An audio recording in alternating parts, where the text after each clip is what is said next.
Hey, and welcome to the real first lesson of this course. Now we are starting to do something.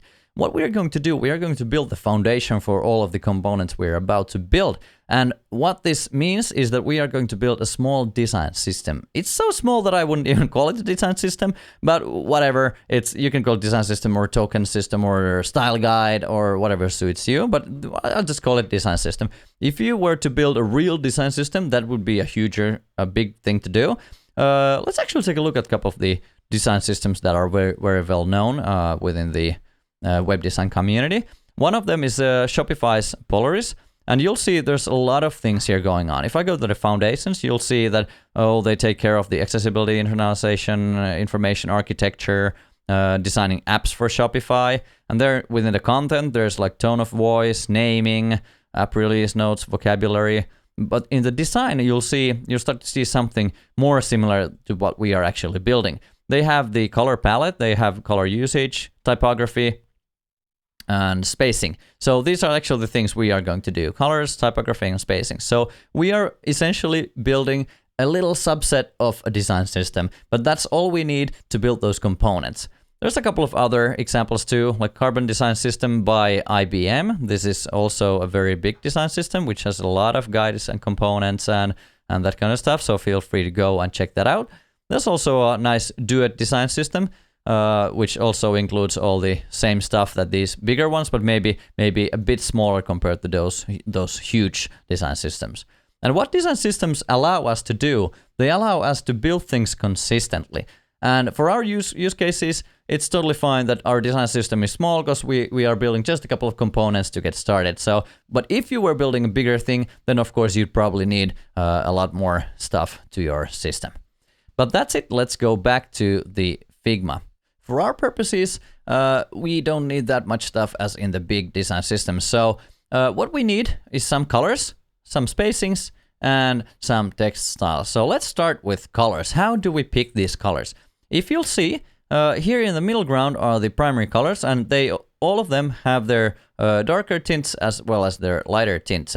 But how do we pick this main color here to start with? We could have more. We could have oranges and yellows and violets and whatever colors. But for our purposes, we could actually even manage with only the blue and gray. But I took the green one because we use it as an indicator here within the chat symbol or activity symbol here. But how do we pick these colors? Let's dive into that. I'll create a new file here in Figma. And then I'll add a frame. And within that frame, I'll just create a sample button here. I just add a rectangle as well as a text saying, say, button. And I change the button size to 20. Change the font to SF Pro Text, which is, this is max default font. If you're on a PC, just feel free to use whatever font like Arial or whatever is the basic font for you. But we are not too concerned about the font here yet. So let's make that bold. And let's actually center it to the container, to its container. There you go. And then let's change this color to white. And one good way to choose colors is to start with this button component. So if I were to choose color here, how do I know what color to pick? So is this red good? Is this good? Is this good? How you have your eye, of course. You could determine, okay, I like this one, but how do you? Are there any tips to know that is this a good color for the primary color for, say, example for buttons? And the good answer is that there is something that we can use as our help, and that's called contrast ratios, and those also determine the so-called accessibility of the color.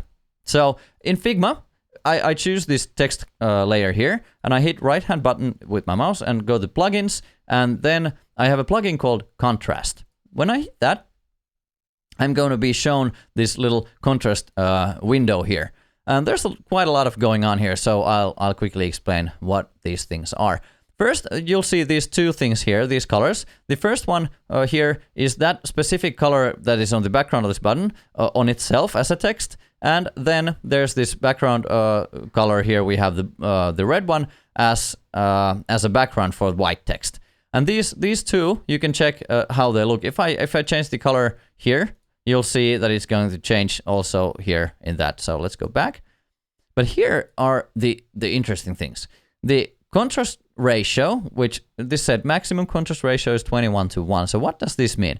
Essentially, it means the higher this number, the bigger the contrast of this foreground and background color here.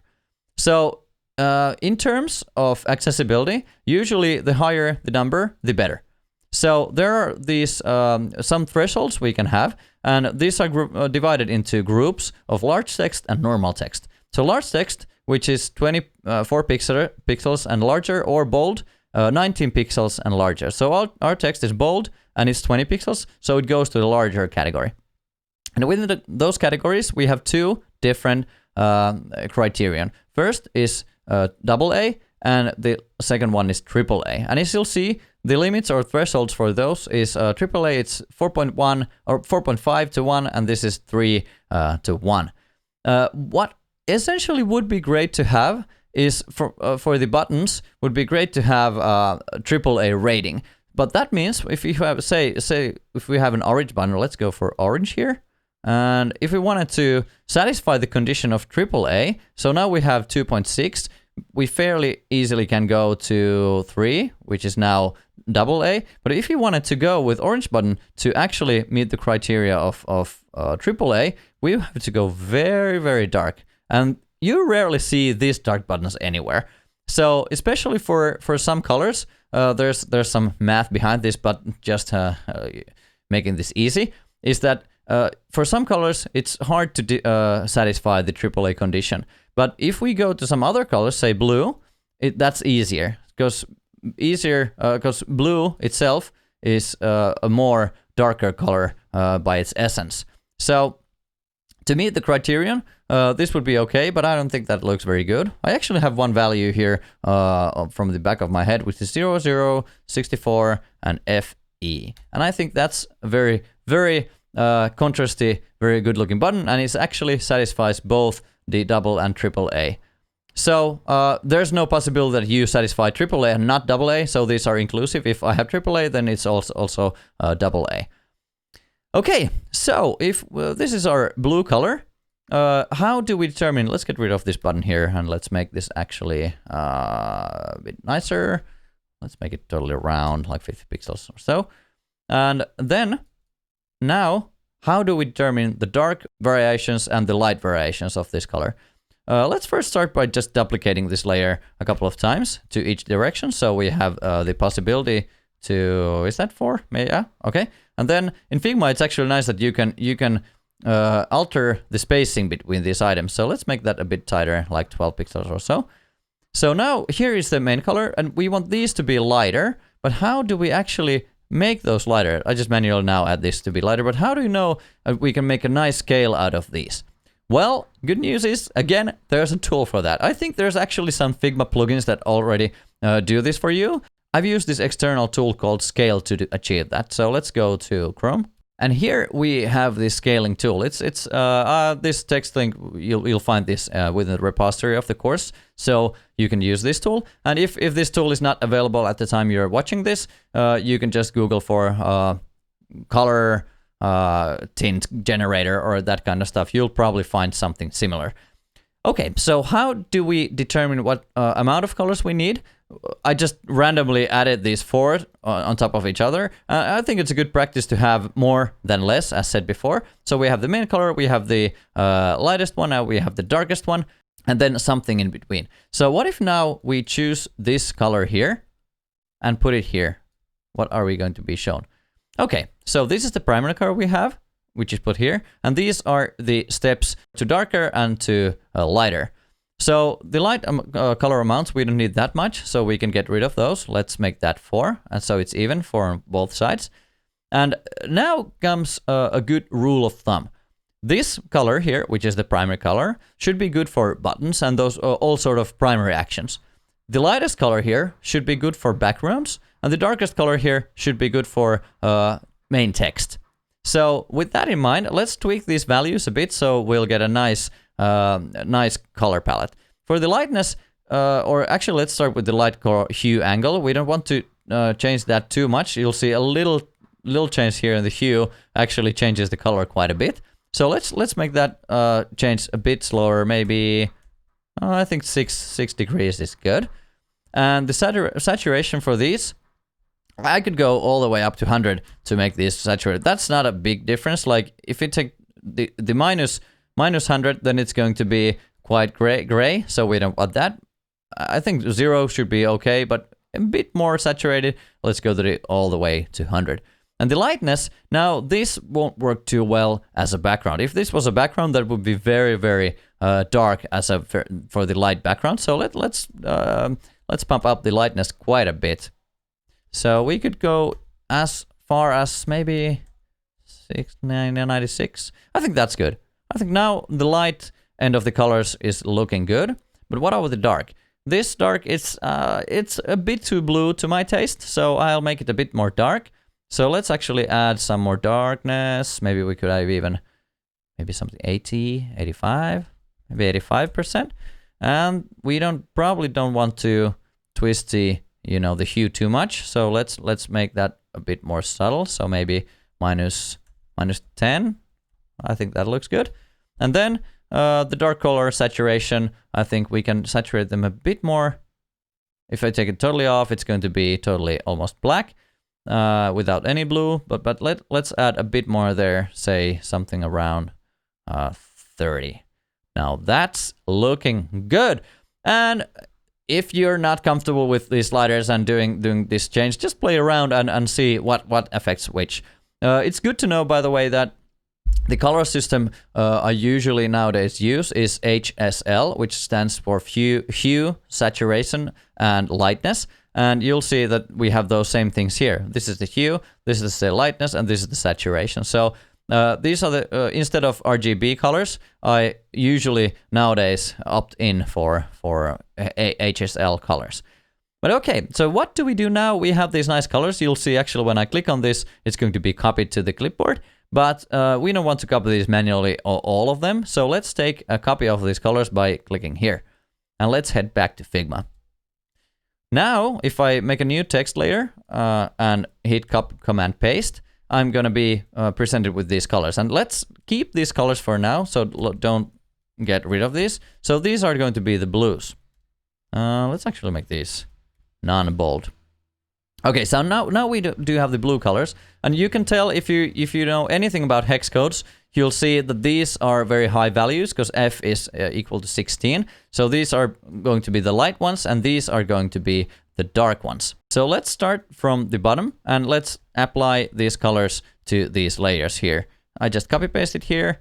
I take the next one, and then paste it here. Take the next one, and maybe I could tell some random stories here while I'll do this, but maybe I'll spare you for now, maybe later. Okay, let's go to the darker tints. That's the first darker. And then that's the second one. That's the third one. Hopefully you don't hear, I have a window open there and there's renovation progress going on in the apartment opposite to ours. So hopefully that sound won't be too distracting at this point for you. But okay, now we have these colors here from light to our primary color and then these darker tints. And we could actually try these out now so that we are actually doing a good job. Let's make this just random box here, and as a background color, let's pick the one that's the lightest one. And as a border color, let's add border here or stroke. Stroke. And for that color, let's use some of the lighter one. And for the main text here, main title, let's use a bold. And then let's use this one as the text. This could be a bit more maybe blue, but that's fine for us, so it's good to go. And maybe if we added some descriptive text here below, we could use even this one as that. So that would look pretty good. Let's add some random text here. Okay, and then let's make that a bit smaller. So this is a good check now that, okay, everything looks okay. So we know that this background blue is okay, this title is okay, and everything looks good. We could actually even try use one step lighter color here. Well, I think that's okay. This is a bit too dark maybe, but let's go with that now. We're not necessarily using that black or very dark blue anyway in our project. So what do we do now? We have these blue colors, but how do we do or ensure that we are actually using this specific blue in every single component? If we go back to the components, you'll see that we use this blue color here, here, and here, and here, and everywhere in our components. We use the same blue color. So how do we make sure that that blue color is going to be the same? If I just duplicated these layers and I went here, but I wanted to change the blue color of all of these, that would be a very, very big process to do that. So we don't want to go that way. So instead, we want to do use something that's called layer styles here in Figma. So we can use the same style. Say we would make a new style out of this. Let's make a color style, call it blue. And then if I would replicate this layer and use the same color style here, and I would go to the main or whatever of these and just select the edit style button here, I would change this color. It would change the color to every instance that uses that color. So if I wanted to change the main color palette, that would be totally fine. But let's get back with some undos, and now we don't have any color styles. Okay, so how do we get these to be the color styles we want, and how do we name them? Well, one convention of naming is that the color here, the lightest one is going to be 100 and the darkest one is going to be 900, as we have these 9 different colors here. And the middle one is going to be 500. So 100, 200, 300, 400, 500, and so forth. But how do we get these aligned so that we actually have these layers, if these were like separately in some random order as they actually are, how do we get to order these? We could do that manually, but we can also do that with a plugin. Just select all the layers, hit plugins, and then sort layers by Y position. And what's that going to do? It's going to take all of the layers, and here in the layer palette is now the same order as on the artboard or the frame. So that's already good. But what we now need to do is that we want to create the styles out of these. How do we achieve that without manually doing to each of the colors? We can actually rename these layers and then use those names to create the styles with a plugin. For the rename, that's a built-in thing in Figma. So hit Command R on Mac, and then we are prompted with this rename dialog. Within here, we want to rename these to blue something. And as I said, I want to rename these from 100 to 900. But how can I do that? If I put 100 here, then every layer is going to be the same 100. Fortunately, Figma offers us some help here, so we can actually change the numbering here or add a dynamic number here.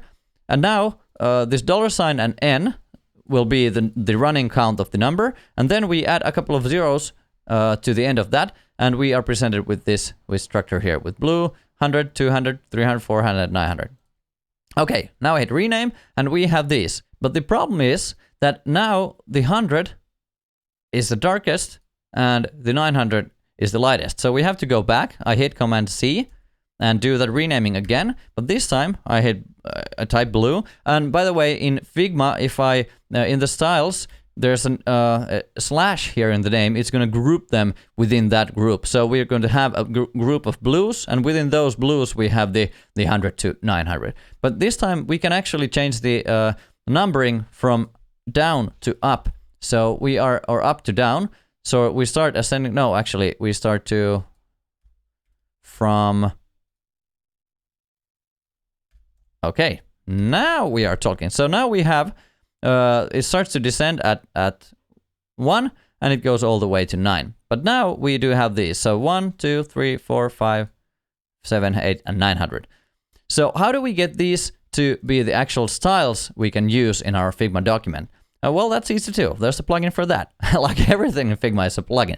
Okay, so this plugin is called Chroma Colors. So when I have these selected and I hit the plugin Chroma Colors, boom, I suddenly have a list of these colors here, and they are my color styles. So now if I would go and make these, say, components that have this blue color here, they would be all tied to the blue 500. And if I went to change the blue 500 to something change the value of that, say I wanted to change it to a bit lighter, I could do that, and it's going to be reflected to change everywhere. So that's how you can pick colors.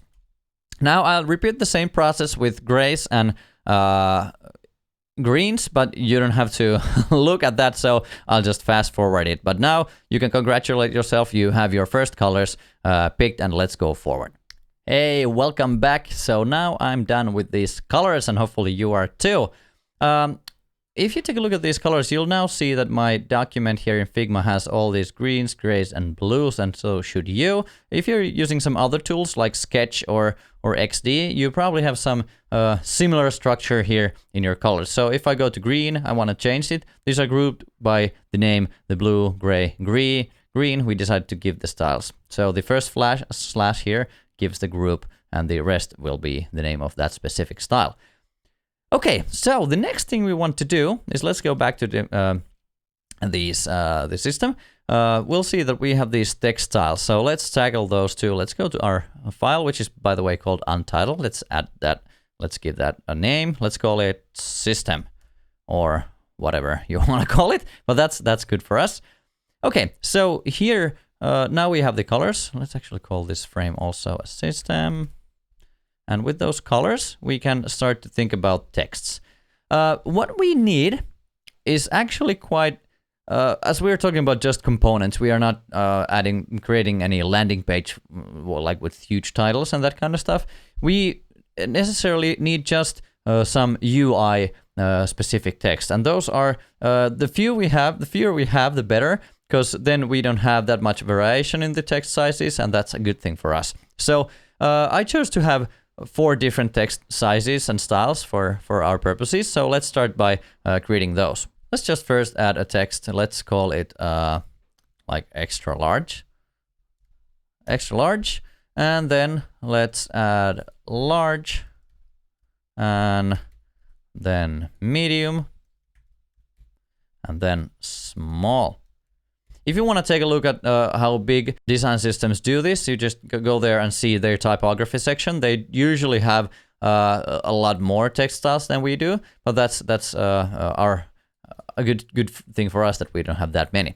Okay, just align these properly. So distribute vertical spacing. Okay. So when you think about the sizes of the text, we could start from the smaller one, which is the smallest one we'll ever need in a UI. Maybe not 24, but I was going for 14. Because text smaller than 14 tend to be harder to read for people, especially when the color of the text is not too readable, or it's a bit, say, lighter gray. You'll see a lot of places where people are using small texts with very light gray color, and that's probably not a good thing. If you try to add that, say, this kind of text, that's very, very hard to read. If we can actually check the ratio of that with the contrast plugin here, and it says that it's 1.92, so it's pretty far away even from the AA, which is 3 to 1 ratio. So I wouldn't go for that. So if we change that, let's actually try to change that color to something better. So now this is already okay for large text, but for normal text, it's still it fails the check. So it should be 4.5. So the least one that we can use is this gray 600 for this small text. So it would be small text like this, that would be okay to read. Even though it's also, if you wanted to go for the AAA, then we should opt even for the darker ones. Let's actually take a look how that goes. Contrast. Now it's passing also the AAA and normal text, which is less than 24 pixels. Okay, but the small one, 14 pixels for us is good, and the medium, I'd go for something that is good for body text, so maybe 16, which is the default font size in typical modern browsers. And for the large, I would go for 20, and maybe for the extra large for 24. This could be for bigger titles and so forth. So let's just align these. I'll quickly make this vertically aligned. And now the thing is that at least in Figma, we can have the same styles. Let's actually change the color style of all of those to be the gray 700 maybe, or gray 900. Okay, so now that we have these text styles here, we need some variations, being the bold ones. So instead of having just these ones, we also need the one with the bold text. So how do we name these so that we can separate the two? In similar fashion to the colors, we had this blue / something 900. We could use that these could be regulars and the bold ones could be bold. So if we take the first 4, which would be the regular ones, we can rename these layers and we can rename them to something with and add the current name to it. So we can add regular and then / and then the current name. So then the name of those layers will be regular / small, regular / medium, large, and extra large. And we can do the same for these text layers, and let's just add there the bold variant there to the, and then add the current name. And so now we have both bold as well as the regular ones. And how do we get these to be styles? You probably guessed by now. There's a plugin for that in Figma. So we select all of these, and we go to plugins. And the plugin for this is, I rarely use it because you only have to usually do this once. So let's take a look. It's called, I think it's something to do with maybe text styles generator. Sounds possible. Let's go that. Generate text styles. Okay, I hit that. So 8 text styles were created, 0 text styles were updated. Okay. Also, probably, as you can see, also the text layers were renamed to resemblance the name of that specific style. But now we do have these. This is going to be the bold, extra large, and this large, and so forth. So we do have these separate text styles here within the same category. If I go to any of the text I want to change it, you can see they're grouped now by their main category, which is regular or bold. Okay, so next up we are going to build a spacing scale. Why do we do that? Why don't we just let developers and designers space things however they want? Well, the reason is consistency again. So we want that people don't have too many options to choose from, and if we would go even further, we would actually determine that what kind of components have which of these spacing scales in use. So what we want to do is just create a small scale that has these values, and the width of this bar shows the value. So you can show here or see here that the width is 4 pixels, this is 8 pixels, 12, 16, 20, and by now you probably see that, okay, we start from 4, and every time we add 4 here, and we go that path all the way to 24, until which we change that we add actually add 8, and from there we add also 8, so 32, 40, 48, and from there we add even more, we have 16, so from 48 we go to actually 64 and 80. So we change the amount of increment in a couple of steps here. That's just because here the difference between 80 and 69 pixels, if we had 80 and 84, it's hard to determine which is better. So here in the lower scale, we usually need a bit more things to choose from, but in the higher end, we don't need that much. So you don't necessarily have to do anything for this, so we can just replicate that one in your own file. I'll just show you quickly how I do that. So add a rectangle, add the width to 4, and then the background color, we can choose some of our great colors, grays here maybe, and then I just duplicate that below, maybe add spacing. Now, when we are actually having a spacing scale of 4s, let's use that. So the space between these two is going to be 8, and actually the one between these two is 12, which is already the one we had. And then I add to this, let's 8. No, we don't want to lock those, so let's actually change that to 8. That's good. And then we'll go to 12. No, not 812, but 12.